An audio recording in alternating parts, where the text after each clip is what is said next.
Good morning मित्रांनो, स्वागत आहे तुमचं माझ्या मिनी ब्लॉगमध्ये. आज सकाळी सकाळी निघालो, गाडी काढली. थोडं काम होतं म्हणून निघालो होतो, पण त्यानंतर माझा फोन स्विच ऑफ पडला म्हणून थांबवून घेतलं.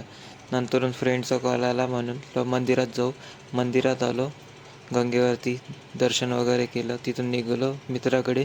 थोडं आमचं पर्सनल काम होतं म्हणून ते काम करून घेतलं. त्यानंतर आलो, माझा मित्र आहे भाजी विकतो तो, त्याच्याकडे आलो. त्याच्याकडे थोडा टाईमपास केला. टाईमपास करून माझ्या फ्रेंडच्या घरी आलो, गाडी लावली. गाडी लावून ती डेझी भेटली मला. डेझीला भेटून खूप भारी वाटलं, मस्त खेळत होती ती. त्यानंतर माझी गाडी खराब झाली म्हणून मी ऑटो पकडून घरी आलो. घरी येऊन म्हटलं, बग्गी दिसली माझी, बग्गीसोबत थोडं बसलो, टाईम स्पेंड केला तिच्यासोबत. त्यानंतर अजून नवीन पाहुणे आले होते आमच्या घरी, त्यांच्यासोबत बसलो, त्यांना भेटलो. त्याच्यात एक हे कार्टून माझं चावत होतं म्हणून त्याच्यासोबत टाईमपास केला. तुम्हाला व्लॉग कसा वाटला नक्की सांगा. भेटू.